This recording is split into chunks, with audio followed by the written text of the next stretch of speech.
देश के हृदय स्थल मध्य प्रदेश को शिवराज सरकार भ्रष्टाचार के अंधे कुएं में धकेल रही है। ये बात आम आदमी पार्टी के प्रदेश अध्यक्ष पंकज सिंह ने वॉइस ऑफ एमपी से खास चर्चा करते हुए कही। पंकज सिंह एक दिवसीय दौरे पर नीमच आए हुए हैं। उन्होंने चीफ रिपोर्टर अब्दुल अली रानी को दिए इंटरव्यू में कहा कि अरविंद केजरीवाल की सरकार निःशुल्क बिजली, शिक्षा, स्वास्थ्य की व्यवस्थाएं आम जनता को उपलब्ध कराने के बाद भी फायदे का बजट दे रही है। वे नीमच में आम आदमी पार्टी के संगठन विस्तार को लेकर पदाधिकारियों से बैठक करेंगे, साथ ही कई कार्यक्रमों में हिस्सा लेंगे। सुनिए उन्होंने क्या कुछ खास कहा। नमस्कार दोस्तों, आप जुड़ चुके वॉइस ऑफ एमपी से और मैं हूं अब्दुल अली ईरानी।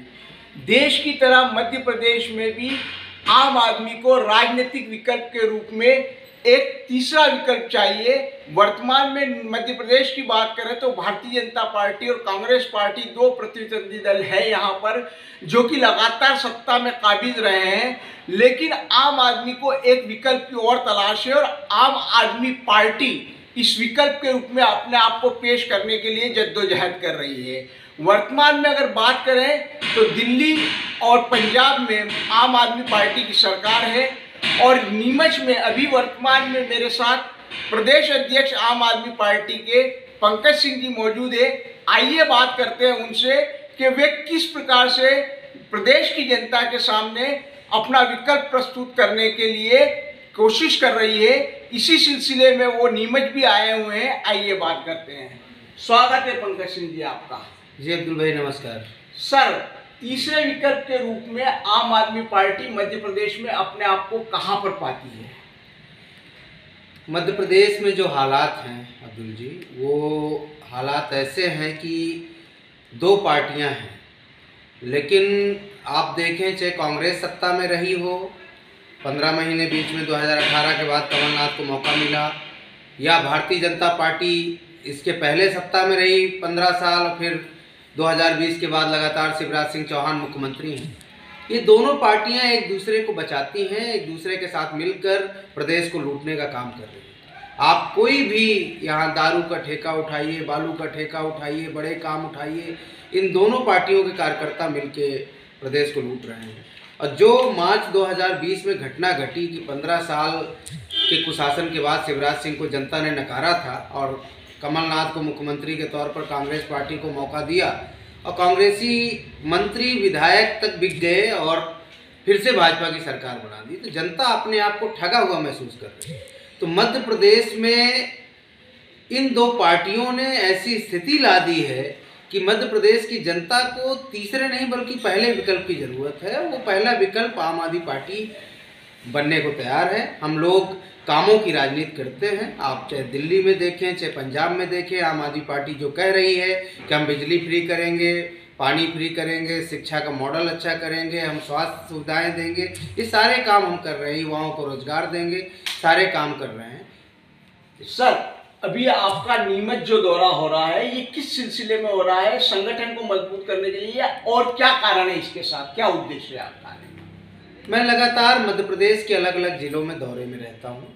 इसके पहले मैं मुरैना में था, ग्वालियर में था, भिंड में था, फिर निवाड़ी में कार्यक्रम किया, अभी होशंगाबाद में 2 दिन पहले मेरा कार्यक्रम था, आज नीमच और मंदसौर तरफ हूँ, ऐसे लगातार पन्ना में फिर कार्यक्रम है। तो पूरे प्रदेश में मैं दौरे में रहता हूँ और मैं समझता हूँ कि लगातार कार्यकर्ता साथियों से जनता के बीच में जाकर संवाद स्थापित करने से आपकी न केवल उपस्थिति दर्ज होती है बल्कि आपके प्रति जनता की समझ बनती है और जनता का आपके साथ जुड़ाव भी बनता है।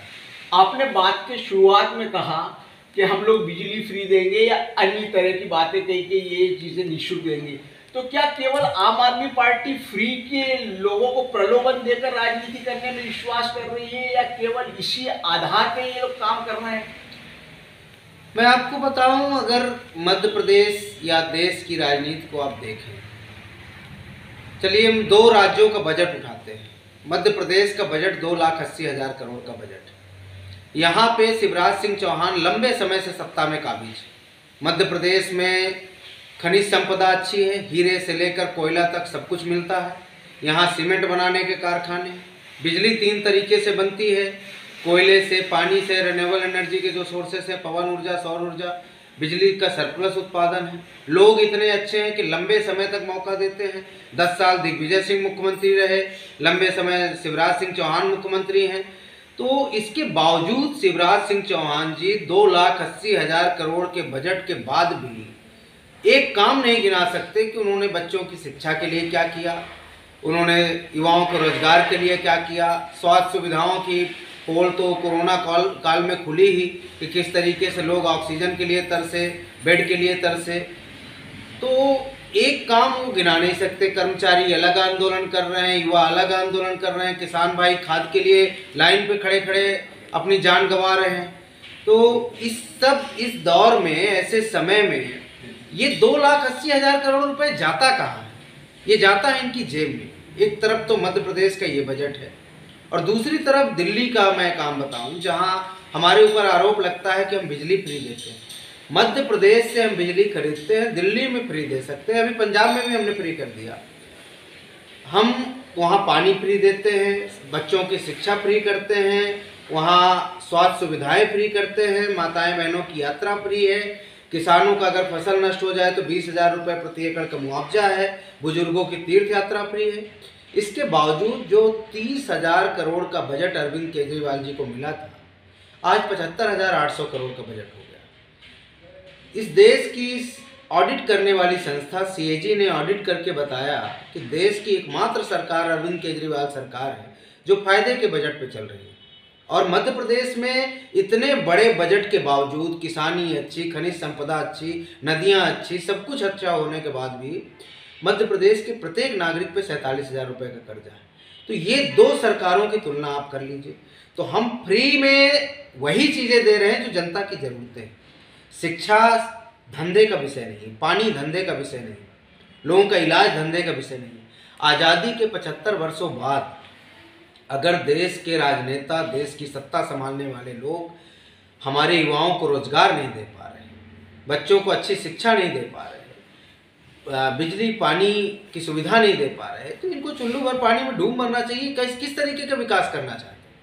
तो एक तरफ तो ये मामला है, दूसरी तरफ जो आप फ्री की बात करते हैं, एक फ्री पे तो हम पे आरोप लगाया जाता है। उसका मैंने उसकी इकोनॉमी समझा दी, बता दिया कि अरविंद केजरीवाल जी के फ्री के मॉडल को और मोदी जी को देखना चाहिए कि कैसा मॉडल चला रहे हैं कि फ्री भी दे रहे हैं, फायदे का बजट भी है। दूसरी तरफ जो सबसे इम्पोर्टेंट बात कि अडानी अंबानी की संपत्ति तो बढ़ती जा रही है। अडानी जी जो 37,000 करोड़ के मालिक हुआ करते थे 2014 में, आज 13.5 लाख करोड़ के मालिक हो गए हैं 2022 में। काश ऐसी संपत्ति, इतने गुना संपत्ति देश के किसानों की बढ़ जाती, आपकी बढ़ जाती, किसी आम आदमी की बढ़ जाती, लेकिन नहीं बढ़ती। इतना ही नहीं, 11 लाख करोड़ रुपए राइट ऑफ किया गया है बड़े उद्योगपतियों को, जो माफ़ कर दिया गया है। उसका मात्र 10% ही ये वापस ले पाए, जिनको कर्जा दिया गया है, तो बाकी माफ़ कर दिया गया है। तो और कई ऐसे लोग हैं कि बैंकों से कर्जा लेके बड़े 9,000 करोड़, 10,000 करोड़ ऐसे कर्जे लेके माल्या, कभी नीरव मोदी, कभी कोई भाग जाता है।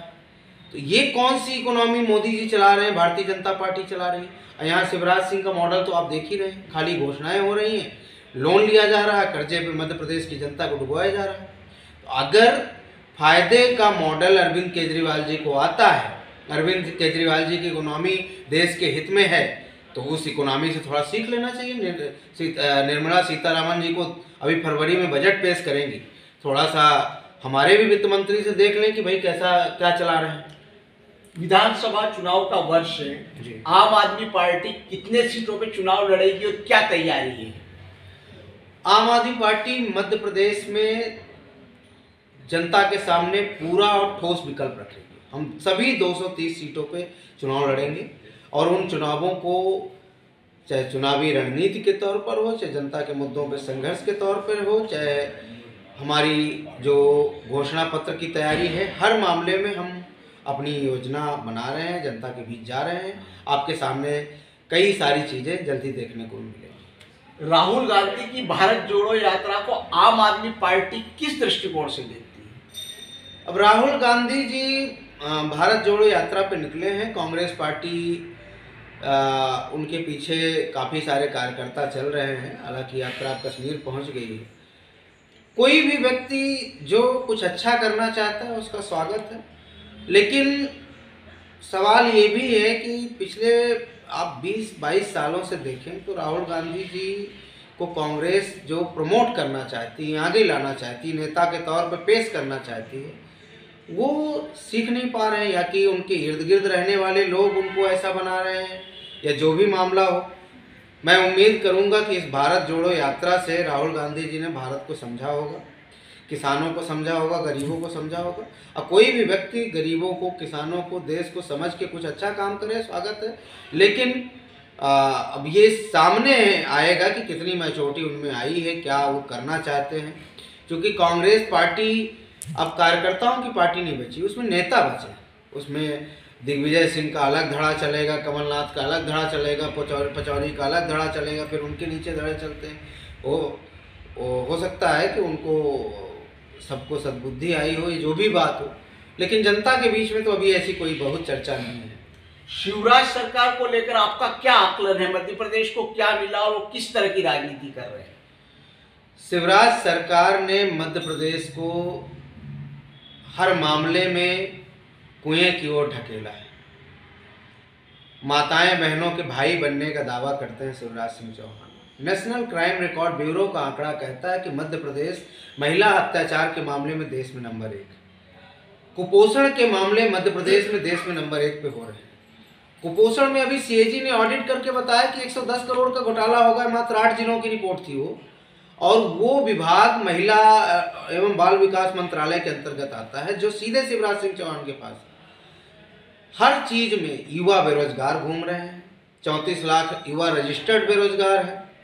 आप किसान भाइयों को देखें, खाद के लिए लाइन में खड़े होकर किसान मर जा रहे हैं, और मुख्यमंत्री से लेकर तमाम नेता अपने आप को किसान पुत्र कह रहे हैं। ये कैसे किसान पुत्र हैं? इनको शर्म नहीं? हम जैसे घोटाले हो रहे हैं, पेपर लगातार लीक हो रहे हैं। तो ये शिवराज सिंह चौहान मध्य प्रदेश को, जो प्रदेश खुशहाली और संपन्नता का प्रदेश हो सकता है, जो प्रदेश इस देश का हृदय स्थल है। कहते हैं कि अगर व्यक्ति के शरीर का हृदय जो हार्ट है वो स्वस्थ होता है तो व्यक्ति स्वस्थ होता है। तो भारत का हृदय मध्य प्रदेश है, इसको शिवराज सिंह चौहान बार बार अटैक देते रहते हैं, ये ब्लॉकेज देते रहते हैं, जिससे पूरे देश की स्वास्थ्य व्यवस्था गड़बड़ होने की दिशा में बढ़ रहा है। सर, अंतिम प्रश्न है कि नीमच में आम आदमी पार्टी किस स्थिति में है, और आप यहाँ पे संगठन को खड़ा करने के लिए और विधानसभा चुनाव की तैयारी के लिए क्या रणनीति अपनाएं? नीमच से लेकर मध्य प्रदेश के तमाम हिस्सों में आम आदमी पार्टी अपने संगठन विस्तार का काम कर रही है। हम देखिए अब्दुल भाई, ये भी है कि हमारी जहाँ कमियाँ हैं उन कमियों को हम सहर्ष स्वीकार करते हैं सार्वजनिक रूप से, और उन कमियों को सुधारने के लिए काम भी करते हैं। हमारी कुछ कमियाँ भी हैं, चूँकि हम बहुत पूंजीपति और अडानी अंबानी से पैसे लेने वाली पार्टी नहीं है, गरीब जनता के हित में काम करने वाली पार्टी है और सीमित संसाधनों में काम करने वाली पार्टी है। तो इसलिए हम बड़े अखबारों में, बड़े इश्तिहारों में नहीं दिखते, बड़ी बड़ी होर्डिंगें नहीं लगा पाते लाखों करोड़ों की, तो इसलिए हम थोड़ा कम दिख रहे हैं। पर हमारा प्रयास है कि हम जनता के बीच में अपने जुनूनी कार्यकर्ताओं के माध्यम से पहुँचें, और जो दिल्ली का अरविंद केजरीवाल जी का मॉडल है, पंजाब का भगवंत मान जी जो काम कर रहे हैं, उन कामों को हम जनता के बीच में पहुंचाएं कि हम दिल्ली में कर सकते हैं, पंजाब में कर सकते हैं, तो मध्य प्रदेश में भी अच्छा काम कर सकते हैं, नीमच में भी अच्छा काम कर सकते हैं। नीमच के सभी विधानसभाओं में, मंदसौर, इस पूरे बेल्ट में आम आदमी पार्टी अच्छा प्रदर्शन करेगी। मुझे उम्मीद ही नहीं बल्कि पूरा विश्वास है। भाई नवीन अग्रवाल जी, पूरी टीम लगातार एक्टिव रहते हैं, सतत प्रयासरत। पंकज सिंह जी का कहना है कि शिवराज सरकार जो है मध्य प्रदेश को कुएं में धकेलने का काम कर रही है। फ्री वाली जो बात है कि जो निःशुल्क सुविधाएं दी जा रही, उनको लेकर ये कहना है कि अरविंद केजरीवाल जी की जो आम आदमी पार्टी जहां पर भी सत्ता में है, फ्री में सुविधाएं देने का बावजूद फायदे का और लाभ का बजट लोगों के बीच में रख रही है। इसलिए आम आदमी पार्टी जनता के सामने एक बेहतरीन विकल्प के रूप में है। मध्य प्रदेश में भी इस बार 230 विधानसभा चुनाव लड़ेगी वो, और वहां पर जनता के सामने मजबूत विकल्प पेश करेगी। वॉइस ऑफ एमपी के लिए अब्दुल अली ईरानी।